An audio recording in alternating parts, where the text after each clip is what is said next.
বন্ধুরা, সাজানো সংসার চ্যানেলের আরেকটি ভিডিওতে তোমাদের অনেক অনেক স্বাগত জানাচ্ছি। ছোট্ট একটি ভিডিও করব, অনেক দিন পরে বোধহয় সেকেন্ড ভিডিও দিচ্ছি। একটু টাইম পেয়েছি স্যাটারডেতে, তো মেলা ভ্যাটভাট না করে টু দ্য পয়েন্ট কথা বলবো। আজকে দুপুরবেলা কি সকালে যে লাইভটা হয়েছে সেই লাইভটা আমি দেখলাম, সন্ধ্যেবেলা দেখে তারপর ভিডিও করতে বসলাম। হ্যাঁ, তারা বলছে কি লাইভটা কাদের? লাইভটা ছিল তো আমাদের ম্যান্ডু রানীর, কিন্তু ম্যান্ডু রানী কিন্তু চুপচাপই ছিল। তার দিদিরাই কিন্তু বগর বগর করে গেছে। আপকামিং কি তারা চ্যানেল খুলছে, সেই জন্য কি ভাইরাল হতে চাইছে জানি না আমি। না হলে সামান্য ভিউয়ার্স কী করে এরকম ভাইরাল হয় বলো তো? আমরাও তো কত লোকে ভিডিও দেখি, বা এরকম আরও অনেক প্রচুর ভিউয়ার্স দেখে বলে লাখ লাখ ভিউজ হয় ব্লগারদের, কিন্তু এই পার্টিকুলারলি এই দুজন ব্লগার কেন আইটিতে এসব সম্পর্ক পাঠাতে এসছে? তারা কি তারা চ্যানেল খুলতে আসছে? আর বলছিল কি যে আমাদের কোনো কাজ নেই। আচ্ছা, যিনি ব্যাংকে সার্ভিস করেন, স্যাটারডে যে যাই হোক ছুটি থাকলেও তার বাড়িতে তো কিছু কাজ থাকে, আমরা তো তাই জানি যে স্যাটারডে সানডে ছুটি থাকলেও বাড়িতে প্রচুর কাজ থাকে। তারপরেও সকালবেলা কি করে বেশ বসে পড়লেন। আর যিনি বাইরে থাকেন তার মাঝরাতে এই সমস্ত আমি বুঝে পাই না একটা জিনিস। হ্যাঁ, বাইরের সবাই ভিডিও দেখে বলে আমাদের ভিউজ হয়, কিন্তু এই বিদেশিনী যারা নিজেদেরকে সোকল বিদেশিনী, আমরা বিদেশে একটা ভালো ভালো চাকরি করি, তারা এইসব কন্ট্রোভার্সি চ্যানেলে দিনরাত পড়ে থাকে কী করে বলো তো? হ্যাঁ, তোমাদের কথাই তোমাকে বলে দিচ্ছি, এখানে কমেন্ট ওখানে কমেন্ট সবই তো জানো। আর মানে নিম্ন রুচির পরিচয় আজকে সবাই দিলে তোমরা খিল্লি, ওরকম কি বলবো আর। মানে বলছে এরকম ভুল তো অনেকেই করে, এটা একটা ছোট বাচ্চার স্কুলে কিছু জিনিস হারিয়ে ফেলার ভুল নয়, এটা রান্নার নুন তেল কম হওয়ার ভুল নয়, এটা নিজের চরিত্রকে বিকিকিনি করার মতো একটা বড় ভুল কাম অপরাধ, যেটা তোমাদের বুনু করেছে এবং করার থেকেও বেশি। হ্যাঁ, পাড়ায় অনেকেই করছে, বারবারই এটা প্রশ্ন করা হচ্ছে হোয়াই সোশ্যাল মিডিয়াতে এনে বিক্রি করা। তোমাদের বুনু না হয় অশিক্ষিত, আর সে মানে বুনুকে তো আরেকজন তার ঘোড়া দিদি যেভাবে ওয়াইটিতে অপমান করছে তার কিছু গায়েও লাগছে না, না যে এই অশিক্ষিত এই মূর্খ কিছু বুঝতে পারছিস? মানে নিজেকে এই পরিমাণ বিকিয়ে দেওয়া সত্যি দেখা যায়, সত্যি একেই দেখা যায়। আজকে ভিডিও বেশি করে শ্যুট করতে পারেনি, তাই বেশ বলছিল আজকের দিনে আমার রোজগারটি বন্ধ। তো রোজগার বন্ধ না, তুমি এরকম কিছু টপিক তুলবে, তোমার নিজের চরিত্র, তোমার মায়ের চরিত্র, বাবা মারা গেছে সেই বাবাকেও বেচতে ছাড়নি। আর কাকিমা এসেছে গেছে, ওই কাকিমা এসে গেছে আমাদের ছিপছিপা কাকিমা, সব মানে উতলে পড়লো। সত্যি আমি ভাবি এই দিদিগুলোর সত্যি রুচি। কি বলছো তোমরা? আমাদের পাতানো সম্পর্ক কি হয় না? পাতানো সম্পর্ক হয়, তা সেরকম যাদের পটে যে মানে একই রুচির একই গোত্রীয় বলেই আজকে সব বোন এক জায়গায় জড়িত হতে পেরেছো। হ্যাঁ হ্যাঁ, এখনও দলের মধ্যে মানে খারাপদের সঙ্গে, যার জন্য ছোটোবেলা থেকে মারা স্কুল কলেজে বারণ করে তো যে ও বাজে, ওর সাথে মিশবি না। তার মানে কি খারাপদের সাথে মিশলে একটু খারাপ হওয়ার সম্ভাবনা থাকে, প্লাস নিন্দাটা হয় যে ওই গ্রুপের সবাই খারাপ, সে থেকে তোমরাও কিন্তু বাদ যাবে না। যে দুটো নোংরাকে বিয়ে করেছো, তারপরে ঘোড়া কি বলছে, আমি স্যান্ডিকে ভাই বলি, স্যান্ডি আমাকে দিদি বললে। ও মাগো, এই ভাই দিদি রিলেশনটাই তো আইটিতে এইভাবে সুন্দরভাবে পরিবেশিত হলো, তাই না?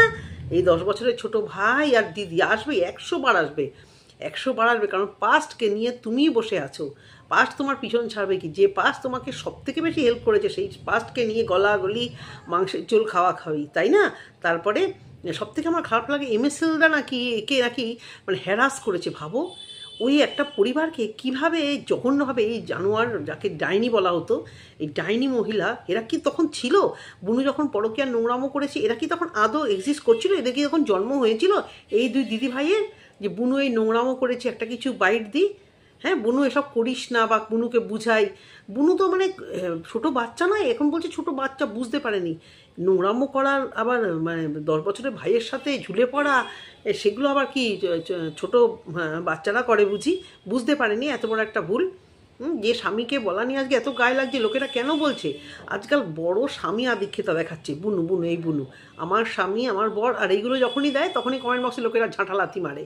কারণ সব কিছু অত্যাধিক বাড়াবাড়ি ভালো না। এত ভালো যদি স্বামী, এত ভালো যদি সব কিছু হয়, তাহলে ওই ছোট ভাই ঘরে আসতে কীভাবে মানে রুচিটা আসে? একদিন দুদিনের তো একটা মোহ নয়, বেশ অনেক দিন ধরে। আর কি বলা হচ্ছে, অনেক কিছু গুলিয়ে ফেলছি, মানে অনেক কিছু হয়তো গুলিয়েছি। ওর মেয়ে আছে, চুপ করে থাকো। ওর মনে ছিল না আজ থেকে 2-3 বছর আগে ওর মেয়ে এমনিই ম্যাচিওর, তখন মনে ছিল না?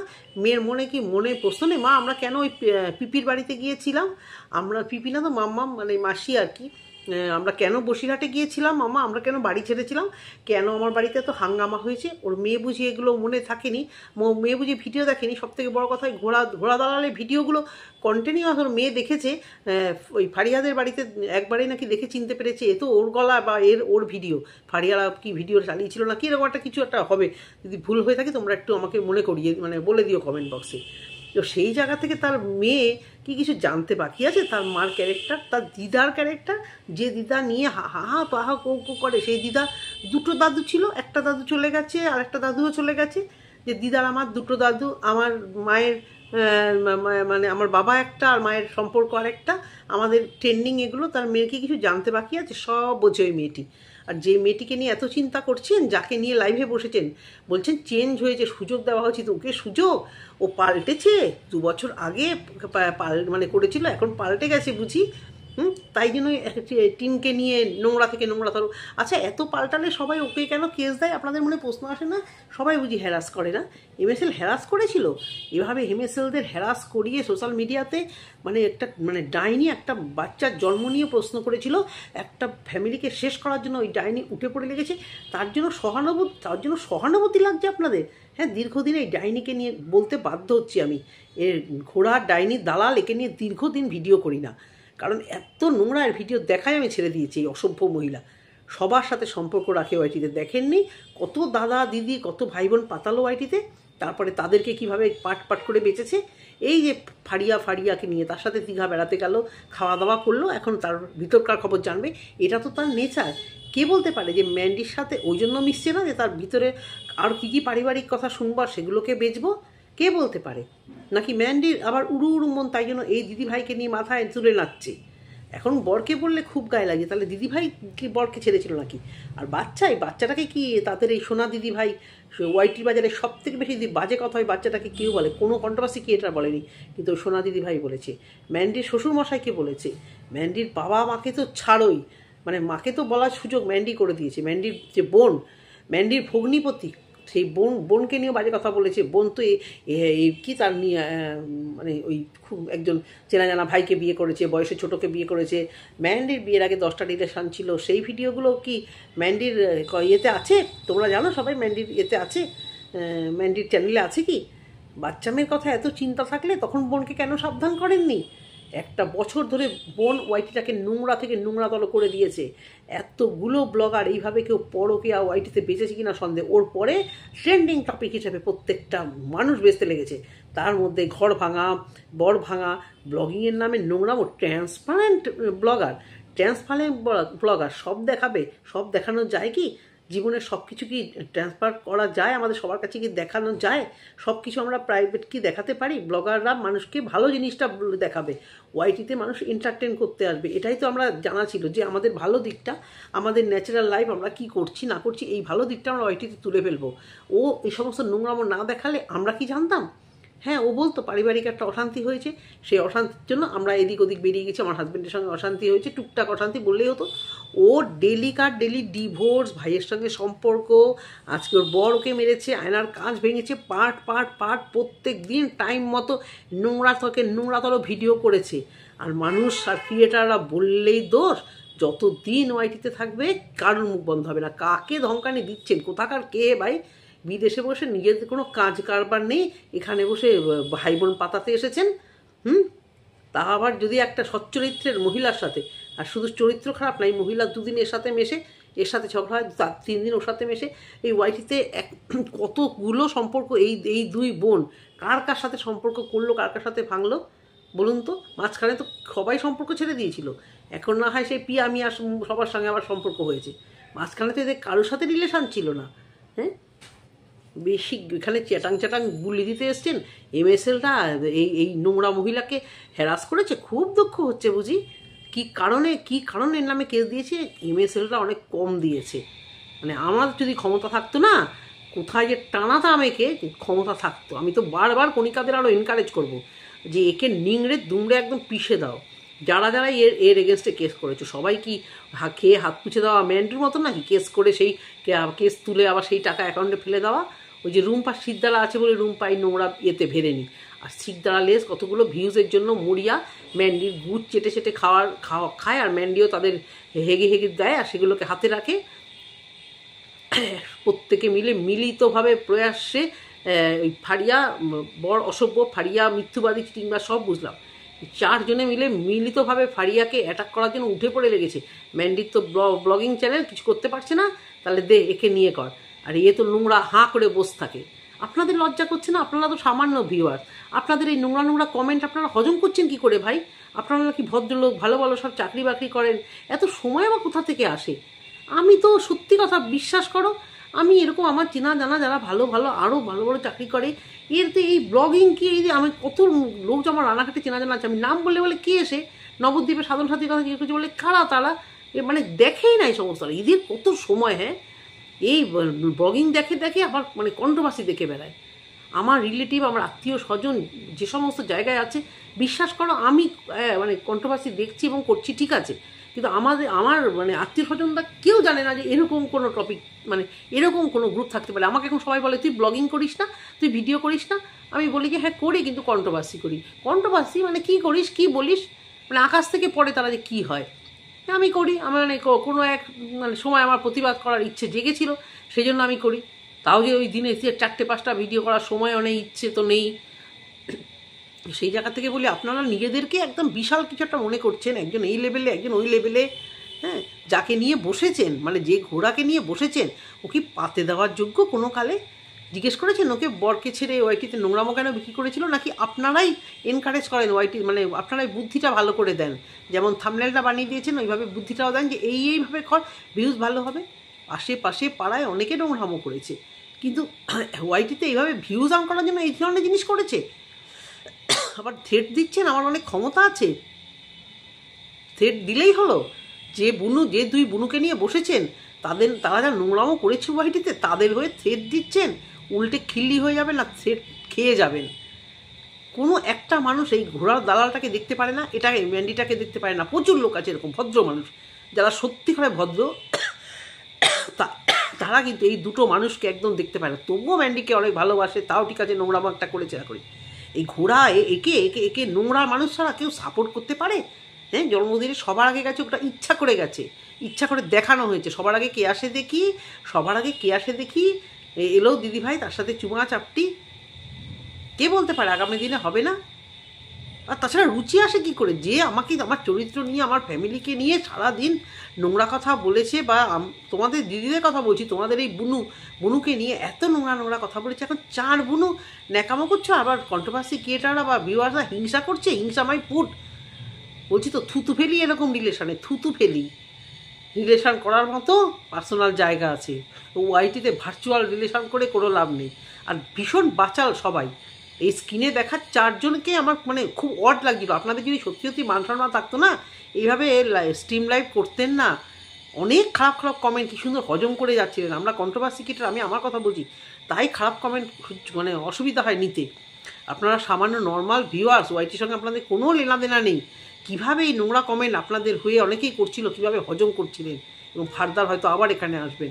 কারণ আপনাদের মানে কিছু কিছু কথায় মনে হলো, ওই ঘোড়া দালাল যা নোংরা কথা বলছিল, আপনাদের দেখে মনে হলো আপনাদের মধ্যে এই ধরনের আলোচনাগুলো হয়। আমি ঠিক মনে পড়ছে না কথাগুলো কি। আপনাদের মধ্যে যে যখন আপনারা গ্রুপ কলিং করেন, এই ধরনের নোংরা কি যে হয়। আর ঘোড়া দালাল, তুই আর বলিস না তো বাপু, ভাই আর বোন, আর বললি তোর বরের সব কিছু ওকে। 2 দিন আগে তো বলেছিলি তোরও সব কিছু ওকে। 2 দিন আগে যখন ফ্ল্যাটে গেছিলি, তুই তো সব কাগজপত্র দেখালি, তোরও শরীরের সব কিছু ওকে, তোর বরেরও ওকে, তোরও ওকে। তাহলে বাচ্চা হয় না কেন তোদের? দুজনের সব কিছু ওকে থাকলে, যে কমেন্টটা করেছে তাকে আমি এক চুলো সাপোর্ট করছি না, কিন্তু এই জিনিসটা দেখিয়েছে তো এরাই, এই ঘোড়া দালালই এই জিনিসটা দেখিয়েছে কার সাথে কার সম্পর্ক জুড়ে তুলতে হয়। দেখায় নাকি প্রতিটা মানুষকে, মানে কারোর সাথে কথা বললেই, টিন এবং ম্যান্ডি কারোর সাথে কথা বললেই সেখানে তার সঙ্গে নোংরা সম্পর্ক করে দিয়েছে। সন্দীপের মার সঙ্গে সন্দীপের একটা নোংরা সম্পর্কের ইঙ্গিত করেছে। নোংরা সম্পর্ক ওয়াইটিতে যদি কেউ দেখায়, মানে কোনো একটা নারী পুরুষ, সে হোক না, সে কণিকার ভাসুর হোক, কণিকার বাড়িতে কোনো আশ্রিত লোক আর শোকের সঙ্গে কণিকার শাশুড়ি, এগুলো দেখেননি, হ্যাঁ, বেশ করেছে, আমি তো বলবো 100 বার বেশ করেছে। এ হ্যারাস কেন, একে মানে একদম সুলি কাটে চড়ানো উচিত। এই ব্লগারগুলোর সঙ্গে যে যা করে সুলি কাটে চড়ানো উচিত। আপনাদের মনে হয় ও পরিবর্তন হয়েছে? পরিবর্তন হলে সন্দীপদের নিয়ে কী ধরনের ভিডিও করতো, টিনকে নিয়ে কী ধরনের ভিডিও করেছে? টিনকে নিয়ে প্রথমে পজিটিভ, তারপরে একদম উগড়ে দিয়েছে ওর যত ভিতরকার কথা। এর তো একই ধান্দা, তুমি আমার কিছু খারাপ করেছো। এমনও বলেছে ওর সহকি, এটা তনুশ্রী বোধহয়, তনুশ্রী ওকে গল্প করেছে সামান্য যে আমার ভিডিওতে ভিউজ হচ্ছে না, এই হচ্ছে না, সেটা পর্যন্ত এখানে উগড়ে দিয়েছে। যে আমাকে জিজ্ঞেস করেছে, এখন তো আমার এগেন্স্টে ভিডিও করছে, আমাকে তখন জিজ্ঞেস করেছে আমার ভিউজ হচ্ছে না, আমার ভিউজ হচ্ছে না, কী করা যায়? এই কথা কি ওয়াইটিতে এসে বলার? এই সামান্য সামান্য কথা এক জায়গায় জড়ো হয়েছে। আপনারা গল্প করেন, আপনারা স্বাচ্ছন্দ্যভাবে গল্প করতে পারেন। আপনাদের দুই দিদিকে বলছি, কারণ যার চ্যানেল থেকে উঠেছেন সে তো চোরের মতো চুপ করেই বসেছিল, তার তো ওয়াইটিতে সেভাবে মুখ খোলা সত্যিই কোনো নেই। আর কমেন্টে রিপ্লাই ভদ্রভাবেও দেওয়া যেত, এই কথাটা আমি বলছি। কতটা মানে গালাগালি এও করে, এর আগেও দেখেছি আমি, নোংরা কমভাবে ও কমেন্টে রিপ্লাই দেয়। কারণ এদের কালচারটাই হচ্ছে এরকম, যার জন্যই তো এদের বন্ডিংটা এত সুন্দর হয়। ফারিয়ার ফ্যামিলি, এই গালাগাল ঘোড়ার ডাইনির ফ্যামিলি, ম্যান্ডি ফ্যামিলি, এরা মানে নোংরা গালিগালাজের কালচারে এরা অভ্যস্ত। এরা যার জন্য এরা এই কমেন্টে যে রিপ্লাইটা দিয়েছে এগুলার এই মানে এতে অভ্যস্ত। আমাদের যদি এই ধরনের কেউ কমেন্ট করতো, আমরা হয়তো অন্যভাবে ঘুরিয়ে কথাটা বলতাম, কিন্তু এ যেহেতু মানে মানে এতটাই সে এই সমস্ত ল্যাঙ্গুয়েজে অভ্যস্ত, উত্তরটাও দিয়েছে খুব নোংরাভাবে। এই জায়গাটা থেকেই মানে লোকেদের হয়তো অবজেকশন হয়েছে। কমেন্টটা যে করেছে সে অত্যাধিক খারাপ করেছে, কিন্তু এই রাস্তাগুলো দেখিয়েছে কে? ওই যে আমাদের ঘোড়া ডাইনি দালাল, সবার সঙ্গে সবার একটা নোংরা সম্পর্ক জুড়ে দেয়, তাই তাকেও একটা নোংরা সম্পর্ক দিয়েছে। আর ঘোড়া দালাল তুই এবার জবাব দিবি। তুই বলেছিলি তোরও সব কিছু ওকে, তোর বরেরও সব কিছু ওকে, আজকে বলবি এই বয়সেও তোর বরের সব কিছু ওকে, তাহলে কোলে একটা বাচ্চা কেন আসছে না? কোলে একটা বাচ্চা কেন আসছে না? চারজনে বসে আবার সেই মারিয়াকে নিয়ে খিল্লি খিল্লি খিল্লি খিল্লি, শ্বশুরবাড়ি যাওয়া, ওর এই সমস্ত কিছু তোদের ভালো লাগছে না। ও পড়ে থাকতো, শ্বশুরবাড়িতে কেউ ওকে পাত্তা দিত না, এই জিনিসটাকে এই ঘোড়া দালাল তুই খুব করতে। আর ঘোড়া দালাল কোন মুখে বলে? নিজে শ্বশুরবাড়িতে বঞ্চিত দীর্ঘদিন, তাদের সঙ্গে কোনো সম্পর্ক সেভাবে দেখিনি, ও মারিয়াকে নিয়ে বলতে বসে। অথচ মারিয়ার বিয়েতেও ছিল, মানে চিন্তা করো, মানে কি বলবো। আর এই ম্যান্ডু মারিয়ার বিয়ের সময় কন্টেন্ট তৈরি করার জন্য সে পার্লারে গিয়ে সাজ, তার বিয়েতে মনে হয় মানে কি না কি করে ফেলেছে। করেছিস কেন বুঝতে পারিস নি? আগেও নাকি ধোকা দিয়েছে, বুঝতে পারো না না কিছু, বারবারই তুমি ভুলে যাও। আর তোমার ওই দিদিরা বুনুরা আছে, তোমাকে চোখটা খুলে দেয়। এরাও এক নম্বরে কুটনি, বন্ধুরা জেনে রাখো। এই যে কটা মিলে লাইভে বসেছে, এই দুখানা যদি সাদাসিধে হতো, তাহলে এই রকমের মানে সোশ্যাল মিডিয়াতে এসে এই লাইভে জয়েন করে এই লাইভে উঠতো না, এখানে এসে বসতো না। নোংরা কমেন্টও হজম করতে হচ্ছে, বা এরা জানে এদেরকে নিয়ে কন্ট্রোভার্সি হবে। ভালো লাগে নর্মাল একটা সামান্য ভিউয়ার, তুমি একটা ব্লগারকে ভালোবাসো, তুমি কেন কন্টেন্ট হতে যাবে? তার মানে তুমি ইচ্ছা করে সেটা করছো, কন্টেন্ট হই আমি। তোমরা বলো তো, এই সাধারণ ভিউয়ার্স, এরা যদি সাধারণ ভিউয়ার্স হয়, এদের যদি কোনো মাকসাদ না থাকে, এরা কেন এরকম ধরনের একটা লাইভে লোককে দেখাবে? চারজনকে একসাথে দেখতে যাই তো আমরাও নাচতে নাচতে চারজনে মিলে লাইভ করে ফেলি। এরা না হয় দুজন ক্রিয়েটার, তোমরা দুজন কী গো, তোমাদের সত্যি সত্যি কোনো কাজ নেই? ছি ছি, একদম মানে খিল্লি খেলো টাইপের নোংরা, মানে একখানার সঙ্গে বা বোন পাতিয়ে তোমরা এখানে ওই ঘোড়া দালালের সাথে বসে এখানে স্ক্রিন শেয়ার করে তোমরা লাইভ করছো, তোমরা আবার স্ট্যাটাস দেখাচ্ছ। তাই বুঝি বিদেশে থাকলেই বুঝি স্ট্যাটাস হয়ে যায়, বিদেশে গেলেই বুঝি স্ট্যাটাস হয়ে যায়। এই ভুল ধারণা থেকে তোমাদের মতো কিছু পাবলিক এই বিদেশে গিয়ে পড়ে থাকে। হ্যাঁ, চাকরি সূত্রে হোক বা যে সূত্রেই হোক, তোমাদের কিছু ভুল ধারণা আছে। তোমরা মনে করছো যে তোমাদের একমাত্র বিশাল একটা যোগ্যতা আছে। আরে ভাই, অনেকেই আছে দেশের মাটি ছাড়তে চায় না, তোমাদের থেকে 3 গুণ কোয়ালিফাইড আছে, ছাড়তে চায় না। আবার অনেকে সুযোগ পেলেই ফুরফুর করে দৌড়ে পালিয়ে যায়, বুঝতে পেরেছো? তো সেই হচ্ছে গিয়ে কথা। তো তোমরা যে যেখানে থাকো, কোনো প্রফেশনকে আমি খারাপ বলছি না, তোমরা নিজেদেরকে যে লেভেলে উঠাচ্ছ, উঠাও। বিদেশে গিয়ে থেকে তোমাদের সত্যি নিজস্ব কাজের বাইরেও তোমরা যে এই লেভেলে কন্ট্রোভার্সি করতে পারো, এই পরপর এই কয়েকটাতে আমি দেখে যাচ্ছি এই জিনিস, যে এই ব্লগারকে সাহায্য করে, ওই ব্লগারকে এই দেয়, ওই ব্লগারকে বলে এর পেছনে লাগো, ওই ব্লগারকে টাকা দিয়ে বলে ওই ইয়েতে করো। এবার তো আমার সন্দেহ হচ্ছে যে এই যে এমএসএলদেরকে যে টাকা দিয়ে যে মানে বলানো হতো এই ঘোড়া দালালকে, এদের মধ্যেই একজন কিনা, একজন দুজন কিনা, যে এমএসএলদের পেছনে লাগো। শুনেছিলাম এমএসএলদের পেছনে লাগার জন্য নাকি এই ঘোড়া দালাল ডাইনিটাকে অনেক টাকা দিত বিদেশ থেকে, তারাও এই কিনা জানি না। মানে বলার জন্য বলতে গেলে না পুরো 1 ঘন্টার ভিডিও হয়ে যায়। মানে এত জঘন্য লাগলো আজকে লাইভ নিয়ে, সে মানে বলার না। এই ম্যান্ডুর সাথে এমএসএলদের ভালো সম্পর্ক ছিল, কিন্তু ভালো লোকেদের সঙ্গে তো মিশলে ম্যান্ডুর হবে না। ম্যান্ডুকে তো কাছি নোংরাদের সঙ্গে মিশতে হবে, বিশেষত কন্ট্রোভার্সি ক্রিয়েটারকে রাখতে হবে পকেটে। কি জঘন্য একটা বার্থডে বলো তো, প্রত্যেককে আমার জঘন্য লেগেছে। ওই ঘোড়া দালালকে নিয়ে এত নাচানাচি, ওরকম একটা নোংরা মানুষ যে মানে ওই সবাইকে বাস দিয়েছে, কাকে না বাস দিয়েছে। এমন একটা মানুষ বলো তো মানে যাকে ও নিয়েও বলেনি ওখানে উপস্থিত, এমন কোনো মানুষ যাকে নিয়ে নোংরা কথা বলেনি, নিজেকে নিজে চিচিয়ে চিচিয়ে আসলে দেখবে সবার সামলেলেও আছে। কেন বলো তো, ও ফটো বা সমস্ত কিছু থেকে সরছিলই না। ও এসেছে তো গুটি কয়েক, ওই হাতে গোনা 50টা 100টা লোক হয়েছে কিনা সন্দেহ বার্থডেতে, তা ওইটুকুনি ঘরের মধ্যে 50-100 লোকের মধ্যে সারাদিন এ সব জায়গাতে ছিল। অনেকে বলছে একে নিয়ে নাচানাচি করেছে, একে নিয়ে ভিডিও করেছে, কিন্তু এই তো সব জায়গাতে গিয়ে মানে ইন্টারফেয়ার করছিল। তাহলে যখন ফটো তুলবে কেক কাটা বলো বা ম্যান্ডির সঙ্গে বলো, তো তখনই ঘোড়া দালালের ফটোই চলে আসছে। দেখবে প্রত্যেকের মানে থাম্বনেলে এই ঘোড়া দালাল আছেই আছে। কারণ ও নিজেকে নিজে মানে সেন্টার অফ অ্যাট্রাকশন করার জন্য প্রত্যেকটা জায়গায় উপস্থিত ছিল, যার জন্য পুরো জন্মদিনটাকে পুরো কেচিয়ে দিয়ে এসছে এই এক জঘন্য অসভ্য মেয়ে। কী দেখাতে গেছে না, আমি খুব ভালো সম্পর্ক। তো বন্ধুরা, এই অবধি ভিডিওটি যদি ভালো লেগে থাকে, ওই দিদিদের নিয়ে আমার মেন আজকে মানে কথা, যে দিদিদের সত্যি খেয়ে দিয়ে কাজ নেই, এখানে বসেছে এগুলো মারিয়াকে দেখানো ছাড়া কি, থোড়ি কেয়ার করছে মারিয়া, তোদের মারিয়ার মতো কন্টেন্ট করে যাচ্ছে, পাত্তাও দিচ্ছে না তোদেরকে, তোলার মারিয়া করে আছি। মারিয়া বলছে তোদের নাম, না ইনডাইরেক্ট তোদের কথা বলছে, পাত্তাও তো দিচ্ছে না, লজ্জা করে না? নিজেরা নিজেদের মতো করে ওকে বেঁচে খাচ্ছিস, মানে ওকে নিয়ে বসে আছিস। ছি, ঘোড়া দালাল তো মানে মারিয়া ছাড়া নড়তেই পারছে না এখন। আর কী করবে, আর তো কাউকে নিয়ে কন্টেন্ট করার ক্ষমতা নেই। সব তো এই জায়গাটা একদম পিষে ধরে রেখেছে, কেউ কেস দেখিয়ে, কেউ ভালোবেসে, কেউ কেস দিয়ে, কেউ ভালোবেসে। আর ঘোড়া দালাল তো এই কন্ট্রোভার্সির বাইরে যাবে না। ব্লগিংয়ে নোংরামো দেখিয়েছিল বলে মানুষ দিতে চেয়েছিল, এখন আর যাবে না। আর ঘোড়া দালালের বরের সেই অকাত নেই বাড়ি ঘর সোফাগুলো মেনটেন করা, তাহলে কন্টেন্ট তো করতে হবে দিনে 3টে করে, মিথ্যা হোক সত্য হোক। আর মারিয়াকেই বলবো যে মারিয়া তোর পেছনে এইভাবে লাগলে তুই আমার উল্টে এর পেছনে 5টা আঁচল আবাস দিয়ে দে, জন্মের মতো আঁচল আবাস দিয়ে দে কেস, একদম মুখ বন্ধ করে দে, যেরকম দুনিয়ার ব্লগাররা এর মুখ বন্ধ করে দিচ্ছে তুইও দে। বেয়াদব মহিলা, ওআইটিতে মানে সৃষ্টি ছাড়া হয়ে যাচ্ছে। এর একমাত্র টাইট হচ্ছে সঙ্গীতা ম্যাডাম আসলে টাইট দিলে এর বারবারন্ত সব কমে যাবে। ওই সঙ্গীতা ম্যাডামের ভয়ে শুধরেছে। তো দিদিরা ওই বুনু যখন নোংরামো করেছিল, বুনুরা যখন নোংরামো করে তখন একটু পাশে এসে দাঁড়ালে আমরা খুব খুশি হতাম। আর রইল বুনুর মেয়ে বুনুর সমস্ত কিছুই পুরো ক্লিয়ার করে জানে। আগে বুনুকে বলুন ওই যে নোংরামোগুলো করেছিল কেন করেছিল, এখনও সেটা বলতে পারেন যে মেয়েটা সামনে রেখে কেন সব নোংরামো করেছে। মেয়ে সব জানে, যা দিদা আর যা মা, ওই মেয়ের থেকে আর কিছু এক্সপেক্ট আমি অন্তত করতে পারবো না। যেমন দিদার চরিত্র হয়েছে তেমন মার চরিত্র হয়েছে। তো রক্তের সম্পর্ক বলে তো একটা জিনিস আছে, দেখুন আপনারা কি করতে পারেন। টাটা বন্ধুরা, ভালো থেকো।